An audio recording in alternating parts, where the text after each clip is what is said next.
Yeah, man. We're at this point like 5-6 episodes deep, like at least. I think you've come off okay. I tried to embarrass you in the as I break my chair. I think I tried to embarrass you with like making jokes about you being a retired man in a 30-year-old's body. Yeah. I don't know if that was embarrassing enough. I feel like there's had to have been some embarrassing aspects of these stories, right? Well, to some degree, but nah. I still come off as famous though, right? Right. Like a big deal. I don't want to half-ass it anymore. I want like a truly embarrassing story.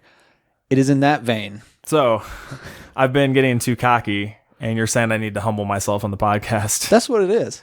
I want to know. I want to know, like pre-Jake Omen, back when you were Spider, which I know embarrasses you. Yeah. Your BWE days.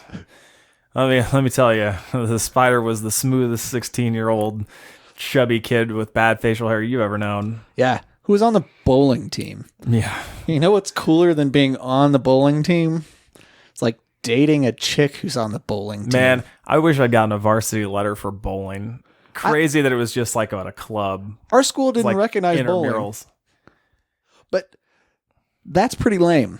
I mean, I like bowling. In fact, I was on the bowling team with the man who is now Jake Omen. However, I fully concede that bowling's not cool.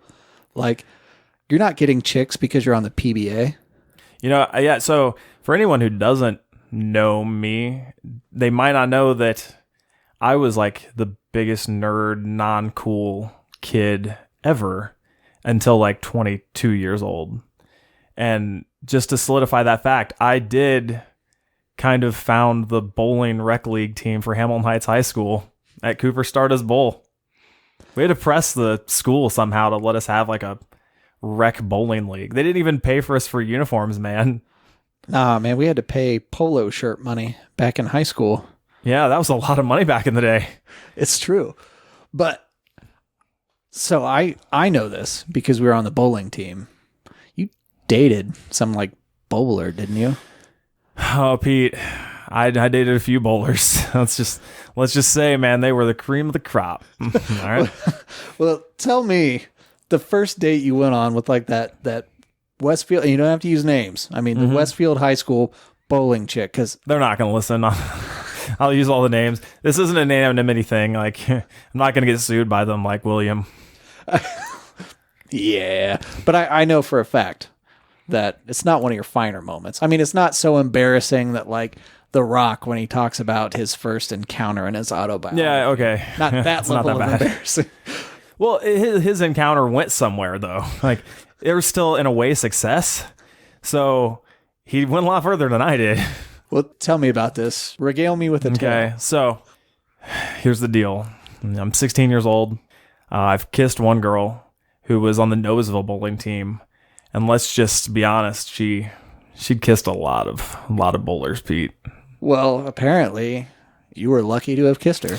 Man, it wasn't a very exclusive club, but she's a great person, I'm sure. Still top notch, nothing but respect. Anyway, so God bless her heart. Is it that level of? Yeah, God bless her. Sure, she's doing great. I should probably creep her on Facebook just to see. Oh my God. So side note, she was like my first kind of girlfriend, but we never went on like a date or anything. And it lasted like 3 weeks. And then like a year and a half ago, I was at LA Fitness and I was in there with a cutoff tee on looking jacked AF. So good. Like, I was looking vascular. I was doing all these muscle ups and cool stuff. And I looked over and I saw her. No. And I saw her. And back in high school, one could have made the argument that she was attractive, at least cute. But she wasn't like really big or anything. And now she is huge, Pete. Huh. Like, it was hard for me, and no judgment. I'm just saying she was like triple or quadruple the size she was in high school. It took me a minute to recognize her as she was working with a personal trainer, which props to her, man. I hope she gets in killer shape. Like, anyone who's in the gym, you are awesome. Like, I love you so much. Keep killing it. That's my shout out to any resolution, or like, I will help you with anything. I will so help you get jacked. But anyway, in the last 15 years, our lives took different paths. Like, we didn't parallel anymore. And Jake Omen, ridiculously good looking, and this girl, maybe not that same direction. And she looked at me and she knew, Pete. She knew that Jake Omen won. Look, I've spent the last like 5 minutes trying to get you to tell an embarrassing story, and this is segued into. Yeah, I was in the gym. I'm so jacked. good looking, man. Yeah, so many girls throw themselves at me nowadays. Not that I'm vain or anything. So the transition into this super embarrassing story. I had to put myself over a little bit first. So the devastation, embarrassment hits an all-time high in about 4 minutes. So I kissed one girl before, and it wasn't great, and not my proudest moment. And I still remember some of those. I mean, you were good. She was terrible. If anything, she knew what she was doing, and I didn't. Props to her for being experienced. So I was 16 years old, and there was a Westfield girls bowling team, which was like, it's kind of weird because you wouldn't necessarily think that like popular people go out for bowling, but they don't. They don't. But the Westfield girls team was actually like kind of popular girls. Like you could tell that they were kind of popular girls, and maybe they just fell out of their other sports or whatever because they had esteem. It was weird. Yeah, self-respect. So I got to like be friends with the Westfield girls bowling team, and like we would joke around and this and that, and like I was a good bowler and everything, but like I was chubby, like I was really overweight, like I didn't look good. My facial hair was patchy, my hair was a mess. I always wore these like button up shirts with like flames on them and stuff, which I thought were super, super cool. I still have them, by the way. I'll find a picture of this later. You weren't the only one rocking the button-ups thinking they were cool, though. I think at the time, a lot of us thought they were cool. Was it a thing? Was it a thing at the time? Yeah. Okay. And Scott and I actually had the same button-up shirt, which was real embarrassing. Oh, nice. I forgot. Yeah, Scott used to rock those a lot, too. Okay, cool. So we weren't alone, at least. And we're also on the bowling team, so, man, we were rolling in the honeys. I made friends with the Westfield girls team, and like I didn't have self-confidence or anything, but I was just like a nice guy, and I was funny, and like I treated them with respect and stuff. So they got to be friends. They fell for that con. Yeah, idiots. No more. Now that I look good, I don't treat anyone with respect. Only myself. So ask any girl I've dated over the last few years. Yeah, there's no truth to that. Please, if I've dated you and you're listening, know that I respect you. I hope somebody blows up the comments and be like, no, he's a prick. He's being honest. Well, if you're going to leave a comment, at least leave a 5-star review and then bury me and still subscribe, please. So follow me. But anyway, so I made friends with the Westfield girls bowling team, and there were a couple like super cute girls on the team, and there were just a couple super nice girls on the team, and there was one in particular named Carolyn who was definitely the most attractive by just a little bit. So I was like, you know what? I'm going to ask her out. So I gathered the nerve to ask out Carolyn, and I went up to her. I was like, oh, hey, so like if you're not doing anything, would you want to go on a date? And somehow, Pete, she said yes. Because apparently that strong ass game that you just laid. Dude, I don't know how I got her to say yes. It might have been pity. I don't know. But if that's what it took at the time, I'm glad it worked out, because she was super attractive, like really out of my league, unless you're actually judging people based on like the genuineness and being a good person and stuff, which maybe is a crazy thought. You should. No, I'm going to say it was your ride.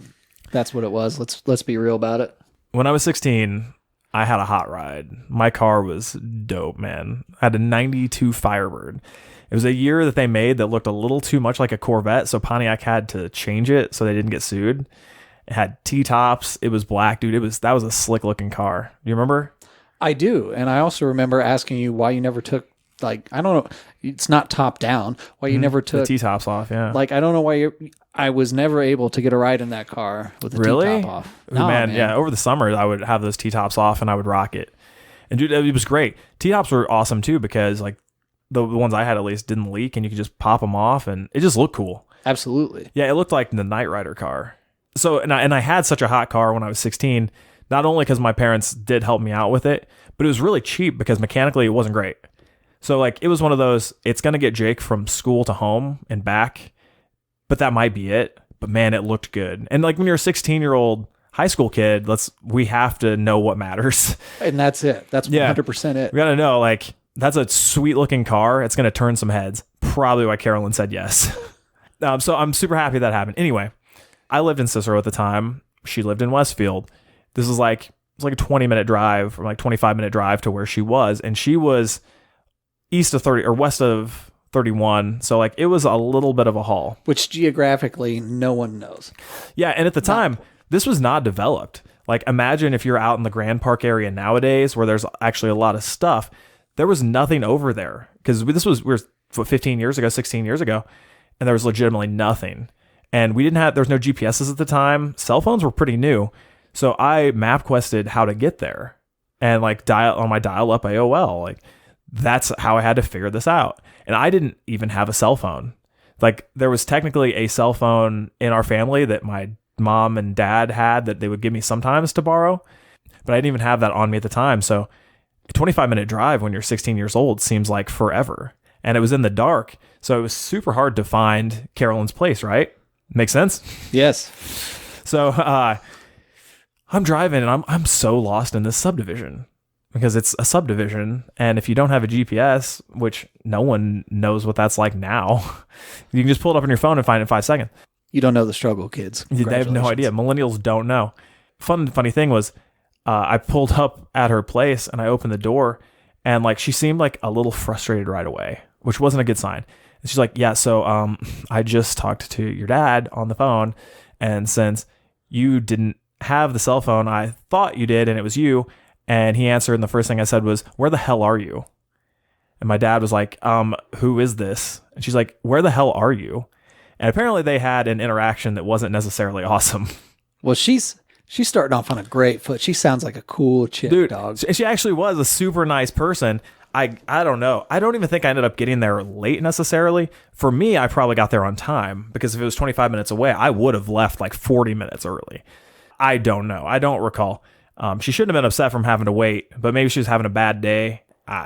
Who knows? She actually was a nice person. Like, she wasn't a rude individual, at least that I got to know. Your father's opinion may be different. Yeah, I'm actually super glad that we didn't end up becoming boyfriend and girlfriend because not a great start. So anyway, like, she's in the car and we end up going to the movies, which is a terrible first date idea. But in high school, you think that's a good first date idea. Do you remember the movie? Nah, which is a good thing because I don't want it ruined for me for life. I don't remember what it was. But it was just like a 5-minute drive to Regal Cinema, which was the only movie theater in the area at the time, which was super cool. Yeah, man, what did we see? Now I want to try and figure it out. Maybe I should like try and find her on Facebook or Instagram now and just be like, hey, do you remember this? Let's be honest, she doesn't remember. I'm sure she doesn't. I was the guy with the Firebird. Oh, that guy? But people remember things better than I do because I've been kicked in the head for 15 years. Concussions aren't cool. Yeah. There are some things I remember vividly about this night, though, because of how not great it went. We go to the movies, and then afterward, I feel like we're just sitting in the car for a little while. I don't think we went out to eat. And then... So, with what money, dog? Come on. Yeah, you did not go out to eat. I didn't. Like, I think I had a part-time job at the time, but whatever it was not glorious. It had to be $7.50 an hour max. What was minimum wage then? $5.15? Yeah, it wasn't $7.50. Yeah, probably making $5.25 an hour.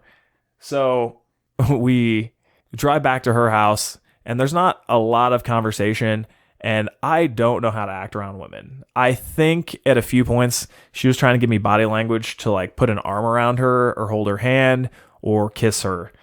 And maybe at one point I put my arm around her. I don't know. All I remember was I was sitting in the chair, like curled up into a little ball inside, super nervous and terrified because I was with a girl who was super proud of my league. I was like, oh man, this is bad. This isn't going good, is it? Like this is going poorly. This isn't going well. Tell me at some point in time you asked, are you okay? I don't think I did, only because the movie was going on and I didn't want to talk during the movie. So that's rude. Because I follow the rules. Yeah. So I'm sure at some point I'm like, because the whole time I thought this is bad. This is really bad. So I drop her off and it was just not a good interaction. There wasn't a kiss goodnight. I think I even tried to get her car door and I even tried to get the door to the movie theater and stuff like that. And she kind of cut me off and didn't let me get that. And she acted like it was weird that I tried, which I think that's kind of silly, especially at 16. Ladies love jerks, man. I don't know what to tell you. Yeah. Even at 16, apparently. Yeah, man, news to me. So it went really poorly. It was super embarrassing. And one of the things I remember vividly about that was, so I had like a 25-minute drive home in the dark through the country. And I had enough time to reflect. And I was listening to the CD Confession by Il Nino, which was one of my favorite bands ever. And dude, that night ruined it for me. I haven't been able to listen to that CD since, 16 years later. And that was one of my favorite CDs, man. For like a year or two, probably, I rocked that CD. I tried to listen to 3 tracks from it maybe 6 months ago. Dude, it still hurt. It still brought up bad memories. The pain is too fresh. Yeah, it humbled me. And it let me remember that, like, you weren't always Jake Omen, man. And you didn't have the world in the palm of your hand. Oh, and dude, Pete, the worst part of the whole story. 2 or 3 days later, we're at bowling practice again. And there was another girl on the team named Laura. And Laura came up to me and was like, so I heard you on a date with Carolyn the other night. And the way she said it, I knew right then. I was like, oh no, she was so into me. Screwed that up, huh? Dude. And like, I even knew ahead of time that she was the more genuine, awesome, like beautiful human being. But for some reason I was dumb. And I asked the girl who I thought might be like kind of hotter instead of cuter, like, hey, I'm probably going to get turned down anyway, but do you want to go on a date? So this explains your years of shallow relationships since. I'd like to think I've delved into genuine here. Not going to say that I haven't taken out attractive women just because they're attractive, because you have to be attracted to somebody. That's just a thing. But like, yeah, it was like the first wake up call for, hey, if someone's beautiful, don't worry too much about the like aesthetics, you know.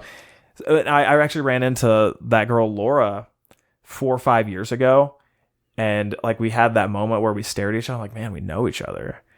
I don't remember if she brought it up or I did, but it actually got brought up like, hey, you were on the bowling team, right?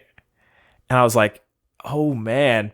And like it all came back to me because I was like, oh yeah, you were the girl I totally should have dated. And it would have worked because we had like such a similar sense of humor, and like she was just cool, and she was looking great too. Like she was obviously still gorgeous, and women I think don't look their most beautiful until like they're 25, 26, 27 years old anyway. Congratulations for not being a pedophile. You man. Dude, women, yeah, if you could be confused for a girl or called a girl, no thank you, bro. I want a woman, man. like that should, more people should like go for that, you know? Well, I just think people, when they see you now, should be like, oh, hey, you were on the bowling team, right? Just go right for it. Just hit you with that. Dude, but you were on the bowling team in high school, right? And then I'll like just flex and rip the sleeves off my shirt and be like, does it look like I bowled? Did these these biceps are good. Do you still keep a bowling bag in your car? No, man, it's been a while. Although I have for the last few years said I would like to start bowling again. Of course you would. It was a sweet thing, man. I was good at it. It's the only thing I was good at. Hey, no, bowling is a fun hobby. Yeah. But it's not going to get you chicks. Dude, until this day, my dad's parents still say, I don't know why you got into professional wrestling. You really should have become a professional bowler. You'd have had more money. Dude, well, maybe. Yeah. All I needed was one sponsor from like Ebonite, and I would make more money than I have in wrestling. Hey. Yeah, you listening? Yeah, I'm just saying. Ebonite, I had that Parker Bone, the third limited ball. Oh my God, you're such a nerd. Yeah, Parker Bone was awesome. He was left-handed. He had this sweet, wicked hook. Don't think that I forgot about that. Wow.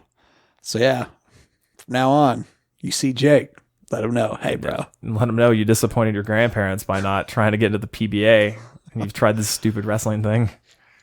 But living your best life. All the fans in Montana think you're great.